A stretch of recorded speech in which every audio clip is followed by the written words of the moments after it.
Welcome to the On Purpose Investor Podcast with your host, Eric and Tiffany Vogel. We spent several hard years building a rental property portfolio so we could have more time with our family and live our ideal life.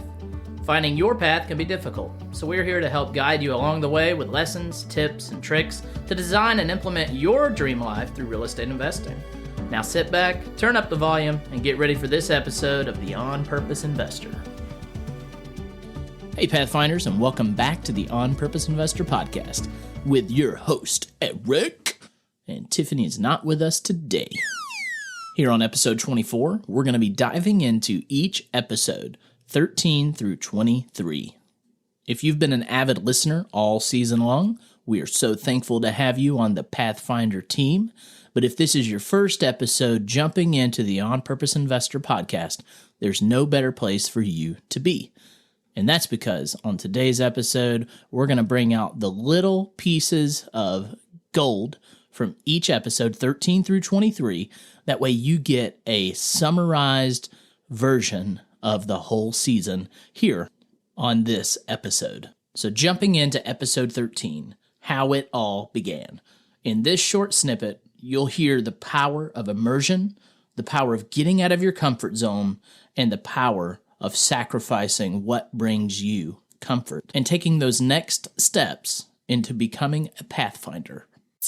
We found a local meetup group through Bigger Pockets. A friend of ours, Mike Williams, who works with Brandon now, was posting it on the site.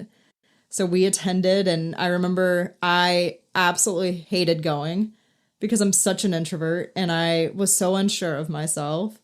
But we would go. Eric would always show up late because he was coming from across town and got off work later than I did. I got there early even though I didn't want to.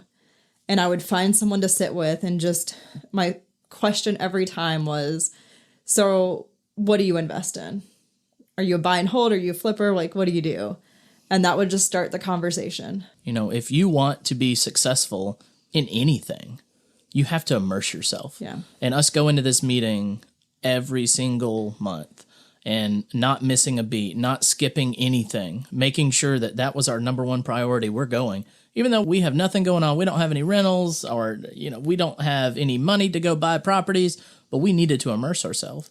And so we made that a huge priority. Yeah. So we're going. We went to the meeting every month. I listen to podcasts nonstop. I listened to one on the way to work and one on the way back from work. I had more bandwidth because you can't really listen to podcasts while you're teaching, but I could while I was working. Yeah. And I would go walk the neighborhood to get some exercise and listen to podcasts. And I'd be doing dishes and listening to podcasts. It was audiobooks and podcasts for me. Yeah. Information overload at times, but we really immersed ourselves. Mm-hmm. Yeah, so we gave up watching TV. We eliminated everything. Right. That wasn't... I think we didn't even have a Netflix or anything. No. We canceled all of it because we needed every penny we could save to put into the houses. I had XM radio at the time. Nixed that. Of course you did. We were analyzing deals. We would play cash flow. We would sit there, each of us on our laptops in the living room on the couch together, and play cash flow against each other and really learn that game. And hours and hours. We went all in. And we would analyze deals together. Do you think we could make this work? Or what do you think the renovation costs are? Right. And then we started, eventually we were like, let's find us a realtor and start looking at houses. And we started going to look at houses.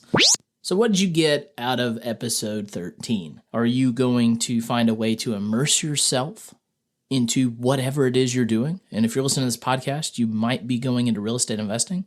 You might be doing something else. Either way, the power of immersion is truly powerful. What are you going to do to get outside of your comfort zone? Are you uncomfortable making phone calls? Are you uncomfortable attending in-class things?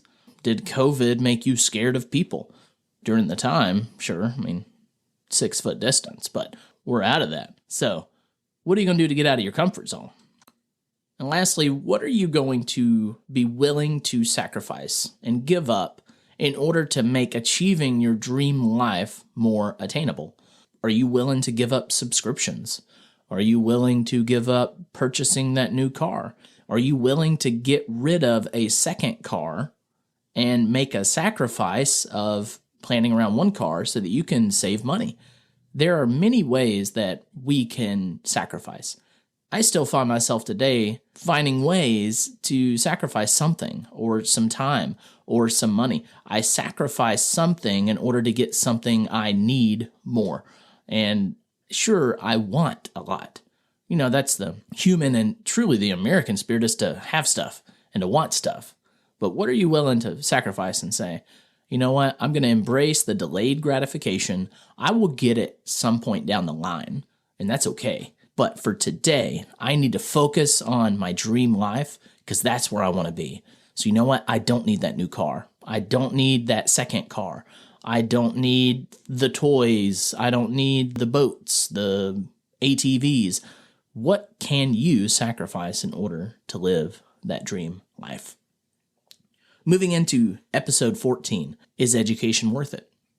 And I tell you, on this episode, we talk very broadly about all the different educational paths that you can take. And the big overarching idea of the episode is, are you going to pay for education and learn how to do it through the courses? Or are you going to learn by doing? Either way, you're going to pay.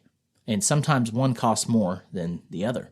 In this snippet, we're going to show you how we took something small, like listening to a podcast or reading a book, and we're going to show you how we made that small action a big step and got the most out of it. Let's dive in. When you sit down after a course or after reading a book or during a course or during reading a book and you list out things, think of it as brainstorming. You're mind mapping what could be. Yeah.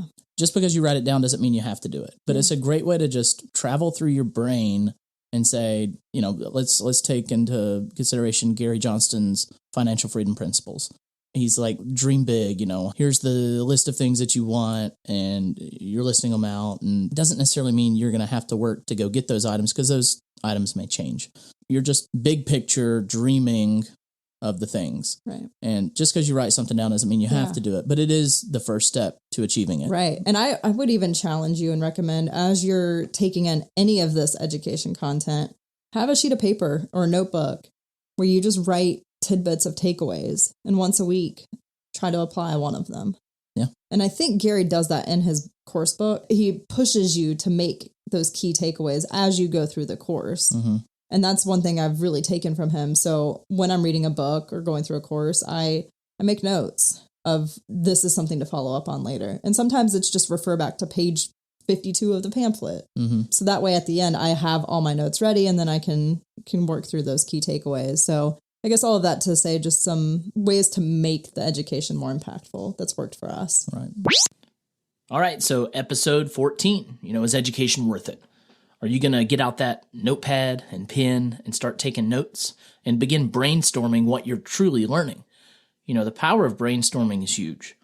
You listen to an episode of something. Maybe it's even the On Purpose Investor podcast, and you're listening to some episode, and something unique stands out to you, and you're like, wow, I needed to hear that. Or, wow, I could really have used that in the past, or maybe I can use this in the future. Jot down that one word or that one phrase, or just take a note on the timestamp of when that was and draw a circle around it. And then start building out different veins of what can you do to implement it in your life, in your business, and then break off on those as well and figure out, what can I do as a daily action to start seeing this come to fruition within my life? Being truly intentional about what you're listening to, what you're reading, that is what's going to carry you to the next stage of your life. Being just hyper intentional. So jot down some notes, draw a circle around it, and start brainstorming the different ways you can either incorporate it more, start thinking about it more, or trying to be more aware that's something you need to focus on. I challenge you to do that, and I think you're going to see some insane benefits in your life because of it. All right, so episode 15, we're diving into the episode called The Early Days. And this episode, we talk about our first intentional purchase of a rental property and how we made the offer on that property, and we spent 6 months of wasted time and wasted dollars because of a lack of education. But what we learned in that time period was incredibly valuable. And then we dive into how during that 6 months while we were trying to buy this other property, we didn't stop looking. And we ended up finding our actual first investment property. And this was a property that was a 2-bedroom, 1-bath house that had a little detached garage. And we went in and added a bedroom and a bathroom without changing the floor plan in the house. And then we renovated the apartment. And ultimately, this episode talks about the insane amount of sacrifice Tiffany and I went through and what it took to make it. We didn't have time in our schedule, but we made time. We didn't have money, but we found money. And this is just a short snippet of what it took for us to get our first intentional property. Let's dive in. So Eric was out for summer break from teaching, so he was out there all day. He had some of the students come out and help him, and he'd pay them to work. Had some other band director friends. This was a musical home of yes, it was. Band directors and students. I had helpers come in and help me, hold joists while I nailed it in, or help me paint, or help me blow insulation in the attic. We had all kinds of help out there. Yeah, you took the air mattress. Yep. And you had some PB&J and some Pop-Tarts and probably some beer. There was actually no beer. Oh, wow. Yeah, I had gallons of water and a lot of Gatorade. All right. Because there was no AC in the apartment at that time. And it was just hot. And it was the middle of Georgia summer. I figured it out. I replaced windows. I ran electrical in that little apartment and ran some plumbing. I didn't build a bathroom or anything. It was mostly cosmetic in there. Yeah. And so I rebuilt the porch. And rebuilding the kitchen floor. And the kitchen floor, right. So got that property all set up. And we got it rented out in a month. In July. That's crazy. And, thinking back, how did we do that? How did that happen? Because even with a contractor, turning around a unit in a month is aggressive. It was a lot of sweat, sweat equity. So, and then once that's rented out, I moved over to the house and started working on it. And when did we get the house rented out? So that was end of September. Right. And you got to think, I'm a teacher and I'm in the Army, National Guard. So at the end of June, early July, I'm at annual training with the military. So there's 2 full weeks right there that I'm gone and not able to work on stuff. But I did. So I would go do annual training up in North Atlanta. And then at the end of my duty day, I would drive back down and work on the property and fix that house a little bit. So that was about an hour and 30-minute drive to get from my duty station down to the project house. In the fall, when I finished with the apartment and got that done and rented out, I would go teach band. And it was marching band season, so we had practice almost every day after school. And we'd finish about 7, 8 o'clock in the evening. I'd go straight to that project house and then start running plumbing and electrical and painting and drywalling. And Tiffany would meet me down there with dinner while I got there with dinner. And we'd scrap down some food in the kitchen, eating on paper towels, and get to work. Yeah. It was an insane amount of just, we didn't do anything else. There was so much sacrifice that went into it. We didn't go hang out with friends. We didn't go to family functions. Every Saturday we were there. Yeah. That we didn't have something band related. Every Sunday we were there. I remember being on a stepladder, doing spackling over that tub and listening to podcasts, learning. It was just non-stop, pedal to the metal. It was. But we had big goals. We were confident in our relationship, even though it had only been a year. So we knew we wanted time freedom when our kids were born. Yeah, it was early on. We were serious, but we weren't engaged. So I guess to have that big vision and roadmap is what made it worth it. Because that sucked. Yeah, just there was an insane amount of suck to it. Yeah. So yeah, episode 15, the early days. That little snippet just gave you a brief snapshot of a little bit of the sacrifice we had to make. And moving forward into our careers from that point, we just continued to sacrifice until we had enough either residual income off of monthly cash flow, or we had built enough up from, cash outs that we could afford to hire help and in the sense of contractors and building our team more. But when we first got started, it was just Tiffany and I and the dogs, and we just went all in. If you want to know more about what that property is doing now, how it changed, how we did all of that for just $200 a month. And it seems kind of crazy now, but we did all that for $200 a month. But 3-4 years later, it's doing a lot more than that. And what that screams to me is that it doesn't really matter what it starts out as. It's what you see it becoming. It's what it can be. And we just knew that we had to get started, even if for just $200 a month, because today it's way more than that. And you can get all of those details by jumping into episode 15. So now we're going to jump into episode 16, building an intentional community. And it sounds like we might jump in a little all of a sudden right here, but just give you a little pretext. Tiffany and I were talking about immersing yourself into the realm of real estate investing, and it kind of took a little tangent where we talked about how a boy lived in the woods with wolves, and he was known as Wolf Boy. And then we ultimately started talking about how my dog, Maggie, lived with a cat, and now she has mannerisms of a cat and, has catitude. Anyways, let's jump into episode 16 where we talk about building an intentional community. What is it really going to take for you to escalate yourself to the next level? How does it feel, and what does it look like to fully immerse yourself and build that intentional community? So we want to talk about how you can build that immersion for your mindset as you take on the path of becoming an investor and really building your dream life. Whether you decide to go through real estate investing in particular, or you're just trying to find ways towards financial independence in your dream life, surrounding yourself with community can be, I think, the difference maker between success and failure. Right. And, in Bigger Pockets, they always talk about, why do you think people give up, fail, or never get started? Yeah. And I think my answer to that question would be they never gave it enough energy, never invested 100% of themselves. And in order to give yourself 100% to real estate investing, my opinion of it would be you need to fully immerse. And some of the things that we did to begin immersing when we were starting out was listening to those podcasts, watching those webinars, reading those books. But we weren't meeting in person with people. We were listening to them. We were seeing them. We were reading from them or about them. And the only way we could take it that next step was to attend in-person meetings. Yeah. We were heavy into Bigger Pockets because it was the online resource at the time. It was free. Right. So we were heavy into podcasts. We were heavy into reading the forums and the webinars. And we looked and found this local meetup about 45 minutes from us. We show up to this meetup. I get there before Eric because he was coming from school. I was coming from home. We meet up there, order our pancakes at the local IHOP.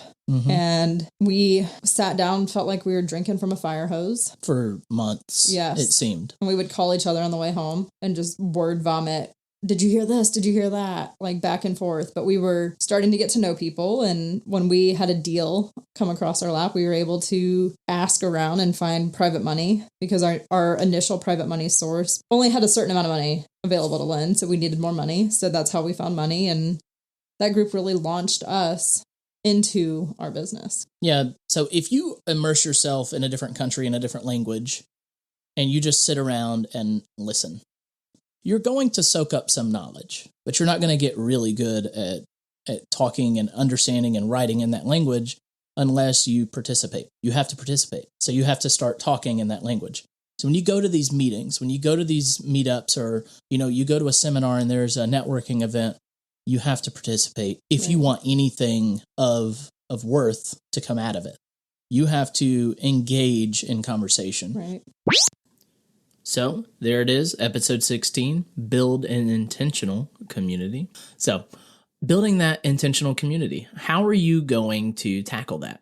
What are you going to do to get out of your comfort zone? And maybe you're a people person and, you find it very easy to talk to people and to put yourselves in those situations, but not everyone's like that. I know my wife, Tiffany, is quite an introvert at times, but, she really put herself out there when we went to these meetups and got out of her comfort zone and met people, and we networked and we built relationships. Those relationships are the foundation on which we stand, because without those key relationships, we would not have the things we have today, whether it's deals we've come across, whether it's fundings that we've needed, whether it's connections we've needed during renovations. Your network is truly everything to you.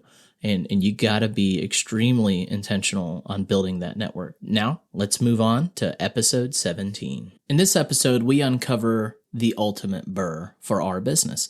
And BRRRR is, buy it, rehab it, rent it out, refinance, repeat the process. It's hard to repeat when you don't in a great way and you can't pull out a lot of cash. And, we got so incredibly, quote unquote, lucky with this property because we were able to pull out a substantial amount of cash on the refinance that really got that snowball going. So in this episode, we talk about our ultimate BRRRR. We go into the nitty gritty on what the rehab was like, how much did we put into it, how much did we pull out, and what it looked like for us moving forward from it. And we also talk a little bit about creating luck. What is luck in real estate investing? All right, let's dive in. We start this refinance and we get the appraisal back. And I think we were both just stunned. We knew it was a deal changer. When that email came in and it said $200,000, it just blew our mind. Right. In essence, we at closing got a $75,000 check. Yep. That paid back our renovation money and gave us $50,000 to go buy the next few houses. And we paid off Jim Bob. Right.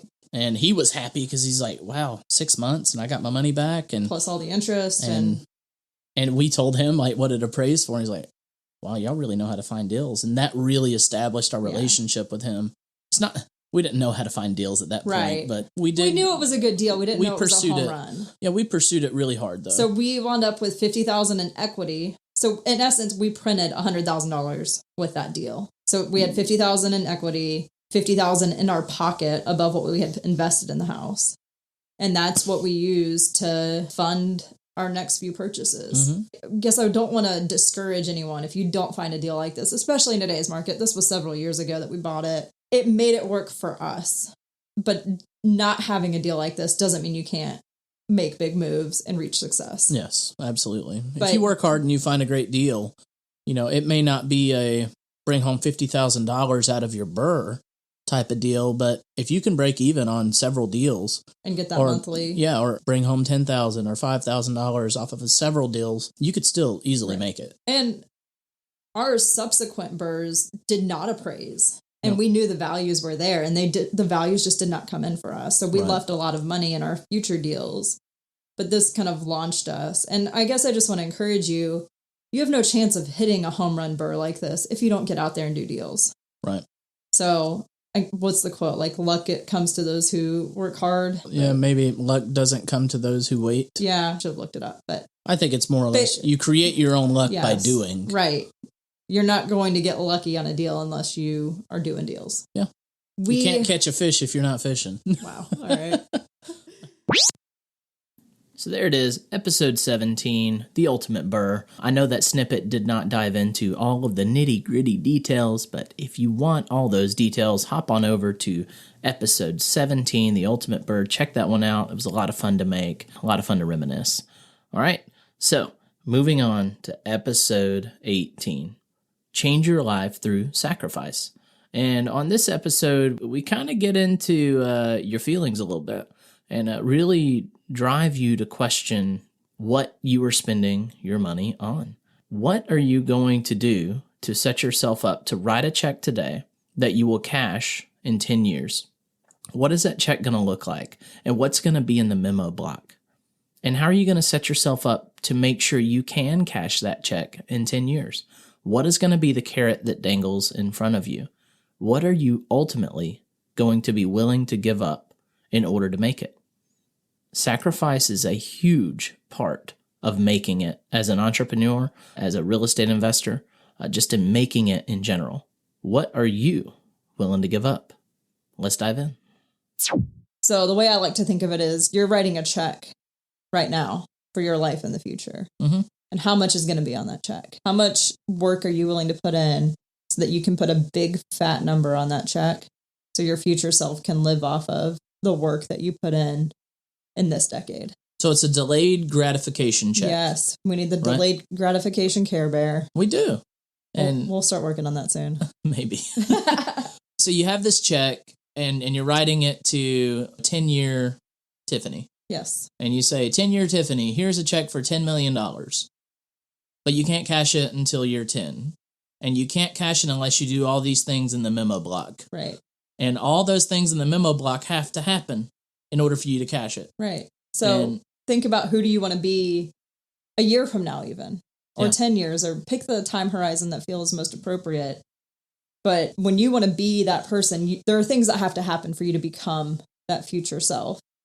And what are you willing to do today that will get you to that future self? It takes that carrot, that little carrot that's hanging in front of you that causes you to run. It was a carrot in front of a horse's mouth to run. The carrot in front of the horse makes it run faster. Yeah. What's the carrot in front of your mouth? What's making you run a little faster? Right. And ours was our dream life. Yeah. Well, I think that's why it's so important to have a clear roadmap for your life and what you want out of life, because that's your carrot. That's what's going to drive you through the sacrifice and the hard times. Right.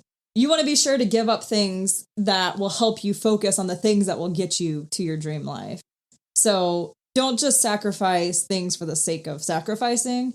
You want to, instead of spending time or money on something that's going to give you comfort and relaxation, invest that time and money into things that are going to help you reach your goals in your dream life. Some of the things that you can give up today for your future self and family is spending, for one example. What are you willing to sacrifice that you're spending your money on? I like to say it, stop spending money on things you don't need. All right, so sacrifice, change your life through sacrifice. And, in that little clip right there, I challenged you to cut spending and stop spending money on things that you don't need. So what are you going to do?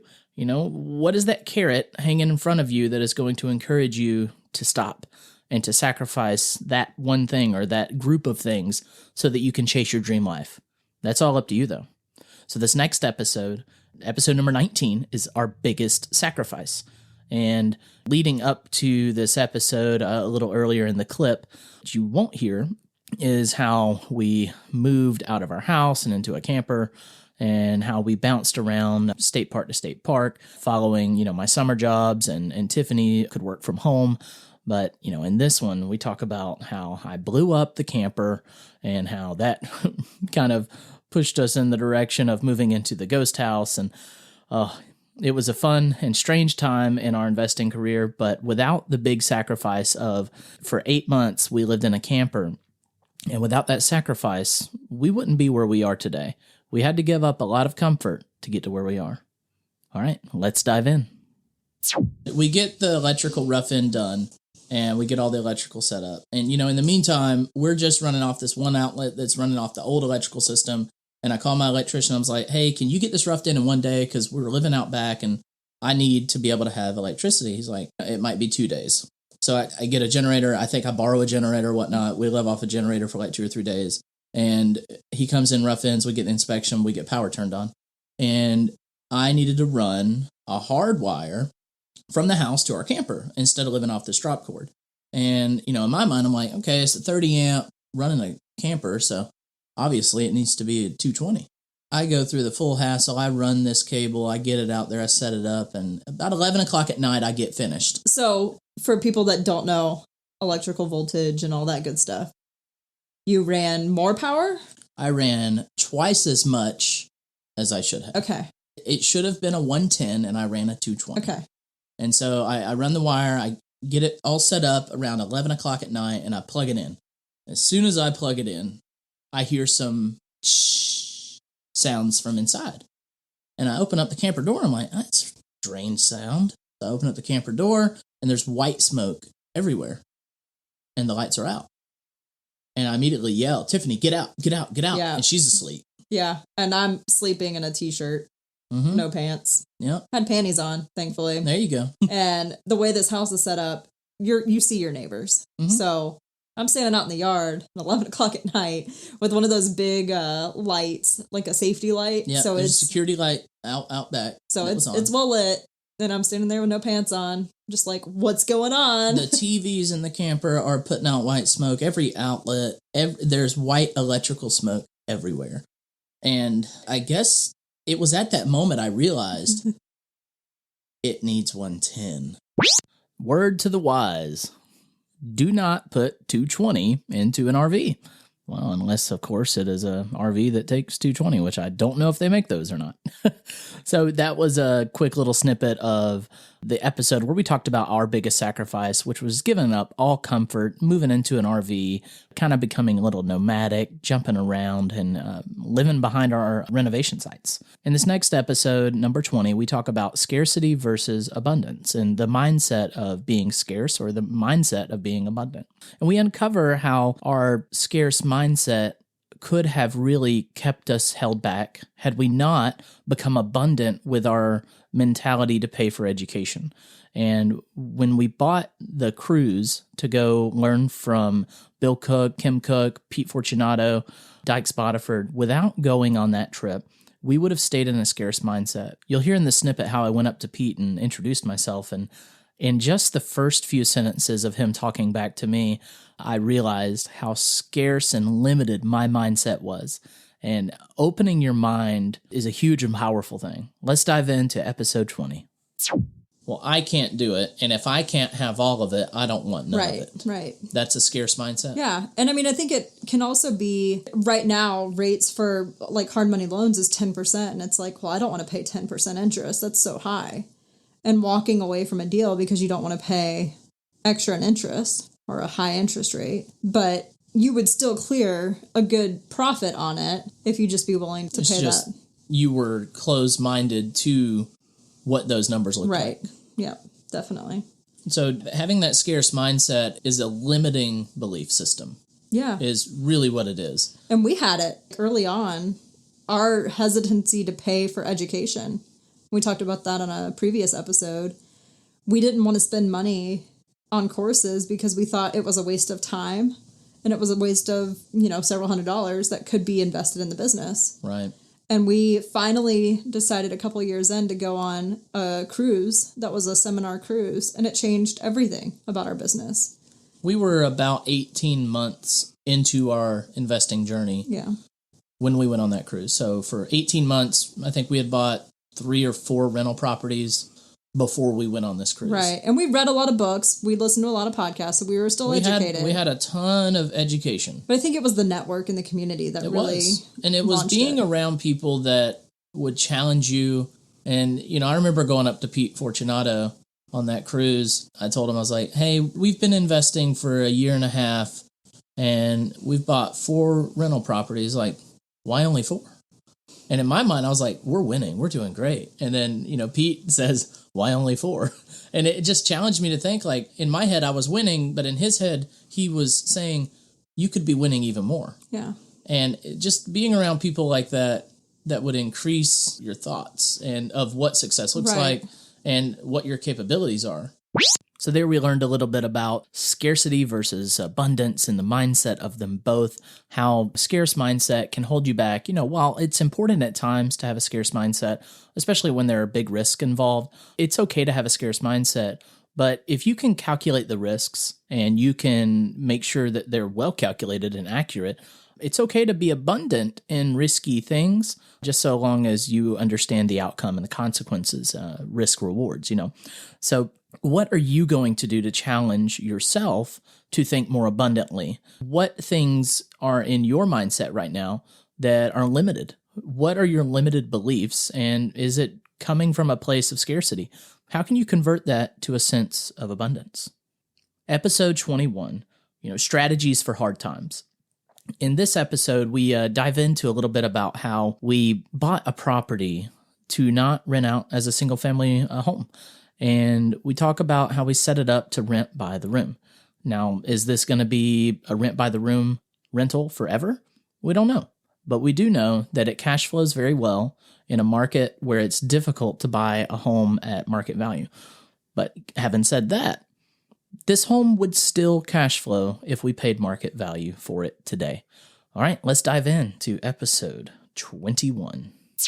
We bought houses mostly off the MLS. I think at that point, everything had been off the MLS, but most of our houses came from the MLS. We would burr them. So we'd buy them, fix them up, add a bedroom or a bathroom if we could, and then get a tenant in, rent it out, refinance it, take the cash as much cash as we could to pay down loans and credit card debt and all that. And then to put it toward the next property. Right. That was our strategy. But in July of 2020, the market started to shift.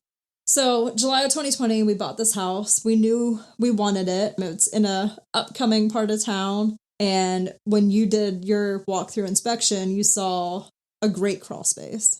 Yeah, it was great. All the plumbing had been converted from cast iron to PVC. All of the plumbing had been rerun. It was all packed. There was a vapor barrier down. It was great. The only thing I had to do down there was insulate the joist. Yeah. Upstairs looked rough, in the house. It was clean, but it was just outdated and needed a lot of patchwork. Right. But it was, a little 4x4. Was it plaster? Yeah, it was plaster. So it still is plaster. Okay.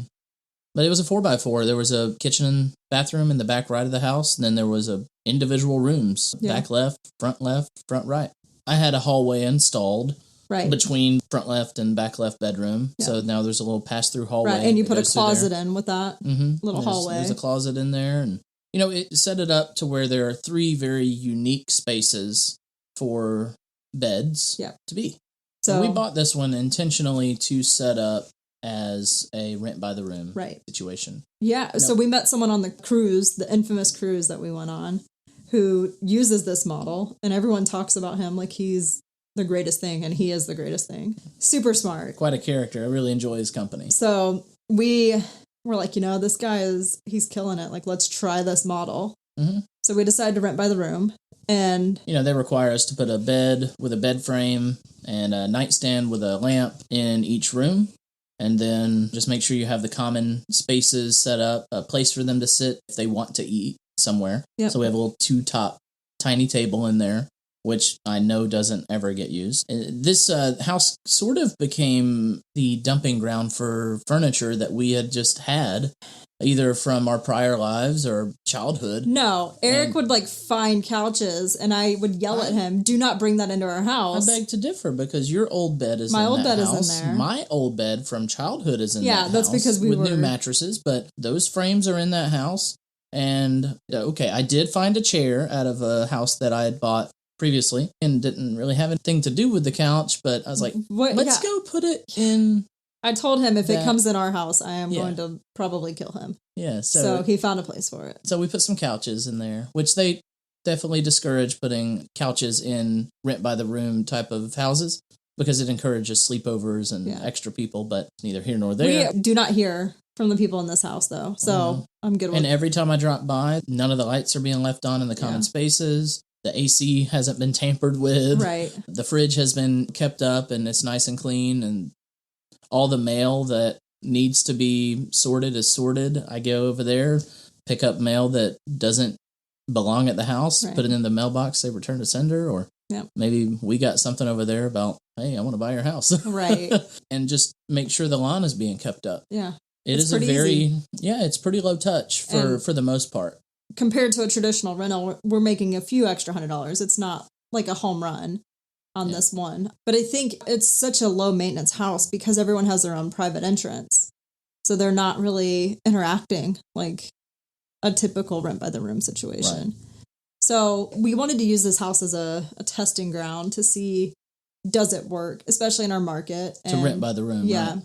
So we wanted to try this new strategy, and because the house was pretty cheap and the note on it, the payment's really low. We just decided, it's a low risk situation. Let's try it. And we realized, hey, this works. So when our tenant moved out of the Corona house where we broke even that year, that was in, I think, January, February of 21, we said, let's go ahead and convert this one to rent by the room. That's right. So there it is, episode number 21, Strategies for Hard Times. What can you do in your portfolio, or what can you do as a new investor to either change your strategy or to start a strategy that will work in a market like we're seeing today? Recording this today, July of 2022. We're seeing, crazy inflation. We're seeing home prices that are highly elevated, and they might be fair, but they are more expensive than they were this time last year. So how can you go and buy a house for market value and still apply the 1% rule? And that 1% rule means if you bought a house for $200,000, that your gross rent should be $2,000. That's probably hard to do in some cities and some markets, but if you rent it by the room, that does make it a little bit more achievable. Now, you don't have to rent by the room to make a house cash flow. You could also set it up as a short-term rental. You could set it up as a corporate rental. You could set it up as a VRBO, which is like Airbnb. So, it's up to you to figure out what strategy works best for you. But what I will say is don't give up because the market's changing. Change your strategy, change your lens of focus, and figure out what works and drive in that direction. All right, so the next episode is SMART Goals, episode number 22. And in this one, we're going to talk about how when we first got started, we approached our entire business with a SMART Goals approach. And, we really break it down. What does SMART Goals stand for and how did we apply it? Hopefully, this will be something where you can grab a pen and paper and jot down SMART and figure out what can you do to either begin or to continue your journey as an investor and as a pathfinder. Let's dive in. Tiffany, what does SMART stand for, other than how amazing your husband is? What does SMART stand for? It is specific, measurable, attainable, relevant, and time-bound.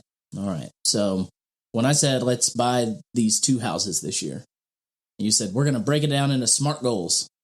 So it was very specific. 2 houses in 12 months. Right. So it was very specific and it was measurable. 2 houses. Mm-hmm. Right. And now there are some smaller benefactors in those 2 houses that could have been even more measurable, as in how much cash flow would those houses make? How much cash do you need to buy them? How much cash do you want to leave in the deal after the refinance? If you're doing the BRRRR strategy, what type of funding would you want to use? Those are different, measurable. Some of your required metrics, like you need a certain cash on cash return, or like you said, the cash flow per door unit. Mm-hmm. There's a lot that can go into it, but you want to be as specific as possible. Right. So we had the measurable component. Mm-hmm. Attainable. Now, this is something where I kind of struggled with reading the book, and I was like, yep, we're going to do it. We're going to make this happen. And that was a stretch. It was. And was it attainable? We didn't know. Right. We didn't know if it was attainable or not, but that's kind of the idea with a BHAG, the big, hairy, audacious goal, is to shoot for something that you don't feel like is attainable. Right. But it was within reach. We didn't say we're going to go buy 50 houses in 1 year. That would have been a little obnoxious unless we had the capital to do that. And the time. There would be a lot that would have to have gone into it. Because at that point, the time, the know-how to manage that much at one time. Yeah, you were still teaching at that point. Mm-hmm. I was still working my job. We were dating. We weren't even engaged. So that goal was very attainable for that stage of life. If we had that BHAG of 50 properties in 1 year, would it have been attainable? I don't know. I don't think it would have been even plausible because we didn't know how to do that. Right. It's not relevant for us. That was not our goal. So that's the R, the relevant. Right. So I think the point with relevant is look at your 3-year roadmap and what you want out of life and build your goals from there. So if you want 25 houses over 3 years, figure out how many you need to buy in the first year. Yeah. And it's probably not going to be a third of that number because you'll get the snowball and you'll scale faster. So pick something that feels reasonable for that first year, but also push yourself a little bit because you can achieve a lot more than you realize. So the last step is time bound. So I said, those 2 houses I want to get in a 12-month time. All right, there you have it. SMART goals. Specific, measurable, attainable, relevant, time-bound. How can you apply that to your life, to your business? Even if you're not a real estate investor, you can use SMART goals for anything in your life. In the rest of that episode, we even talk about how to apply SMART goals to something like losing weight. So get out a pen and paper, list out those 5 topics: specific, measurable, attainable, relevant, time-bound, and break down the different goals you have for your life. I think you'll find that you'll achieve them more frequently and you'll achieve them with a greater sense of accomplishment because along the way, you knew exactly what you were doing step by step. And you didn't go after a goal that wasn't attainable because if you approached it like a SMART goal, you would know that that just doesn't fit within your roadmap. That doesn't fit with your top 10. That doesn't fit your why. All right. Driving on to the last episode of our season was episode number 23, the snowball effect. Now, in this snippet, the end of the episode, And the reason I clipped the end was to share with you how our snowball grew exponentially larger because of our relationships. And your snowball, when you first get started, it's going to seem like it's going to go nowhere or it's going nowhere fast. But I promise you, if you just get that little bit of snow just bunched up in your fingers and you start rolling it around in the snow on the ground, you'll eventually get to something that you might crash a truck into and total the truck. I'm just saying, the ball will grow. Your snowball will compound. You have to give it all of your attention, all of your energy. But the most important thing, you got to be patient. All right, episode 23, the snowball effect. Let's dive in. It's going to be hard to imagine what future you can do because it's so hard to fathom that a snowball can build so large. Yeah. And can build so effectively. You learn a lot in the first year or two. Mm-hmm. I'm a different person, and I know you are too. Absolutely. Who we were 4 years ago. Yeah, no kidding. And, the whole idea is that your snowball has to start somewhere. And we were able to solve these problems and get these houses because we started building our snowball 4 years ago. Yeah, and we had community. When we had these off-market deals come across our lap, we had no clue how to build that contract. Yeah. I remember I called my buddy Carrie and I was like, hey, Carrie, I got a sub 2 that I'm working through right now. And I just need to run some things by you just to see that I'm doing things right. And he was really good at saying, have you thought about this? Did you include this in your contract? What's your exit strategy on this part of the deal? How are you going to move this little lever to otherwise move this lever within the contract? And having that community and someone to be there to be a sounding board. Yeah. And it's not like I went to this person and said, hey, I need you to teach me how to do this sub 2 deal. I had a basic understanding of subject 2 deals. You did your research online. You just didn't know some of the nuances. And I went to Cashflow Depot and bought my lifetime subscription and got access to the paperwork for sub 2 deals and got to listen to different people teach on subject 2 deals, on how to communicate with a seller, how to communicate with the existing mortgage holder, how to set up those payment accounts, how to make sure you're doing it safe, secure, and legal. And so I did my research. The only reason I called my buddy Carrie was because I just needed a little bit of probably encouragement that I was doing the right thing. Right. Just a sounding board that, hey, I've done all this work, but I just, as a friend and a colleague, I need you to just tell me I'm doing it right. Yeah. Honestly, I just wanted a sounding board. Right. But don't expect someone to be your sounding board if you're not putting in some work yourself. Right. Yeah. And if you don't have a lifetime subscription to Cashflow Depot, I encourage you to go do it. Good friends of ours, Bill and Kim Cook, have taken that over and got some big things coming with Cashflow Depot, I'm sure, in the future, moving forward. Find everything Jack Miller there as well, who was elite real estate investor, educator from the 80s to the early 2010. There it is, episode 23, the snowball effect.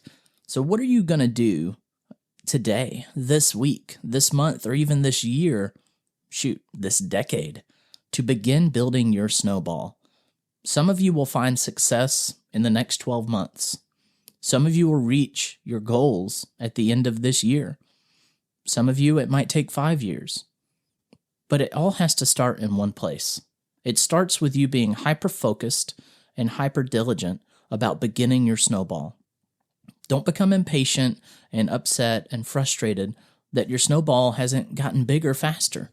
You'll see on our website in the blog section, I wrote a couple of different blogs. One is Run Your Own Race, and the other one is Keeping Up with the Joneses. And those two blogs, I feel like, will be very beneficial to those that are, having trouble being patient with their snowball getting bigger. It's important to focus on your race. Don't compare your year 1 to someone else's year 10. It's not something that will bring you a lot of joy, and it's definitely not something that will bring you success any faster. So that's it for Season 2 of the On Purpose Investor podcast. We're very thankful for you as listeners and your support. During this season, we covered a lot of different things that include teaching elements and our story. We really hope that through our sharing of our story and our teaching elements, that you will be just one step, if not a million steps closer to your goals, and that you can sit down, create your goals, draft your roadmap, discover your why, and begin your journey as a Pathfinder. And speaking of Pathfinder, if you haven't went out and seen our book on Amazon, we're really excited to have the book out there for everyone to read about Charlie and Liza and how they became Pathfinders through the guide and help of Dan. The Pathfinder's Journey is waiting for you. There's a 7-day reading journal that is absolutely free at onpurposeinvestor.com/Pathfinder. If you do that journal, I would love for you to email me what you've written in there just so I can see, how it's working for you and be happy to give you advice, tips, tricks. Tiffany and I both would. So that's it for Season 2 of the On Purpose Investor podcast. We're super excited to be already working on Season 3, and it'll be out in just a few short weeks. All right, we're going to take a break for now, but in the meantime, chase those dreams, chase those goals, continue that hard work along your roadmap, and never give up. You only get one life, so live it purposefully. That's all for today, and we'll see you in a few weeks. Are you ready to discover and build your dream life? Then it's time to become a Pathfinder. Head over to onpurposeinvestor.com and sign up for our newsletter to get tips and tricks to help you find your path and get the latest from our blog. If you haven't already, we'd really appreciate an honest review on your favorite podcast app. If you're enjoying this show, share it with friends, family, and fellow investors. See you next time at the On Purpose Investor Podcast.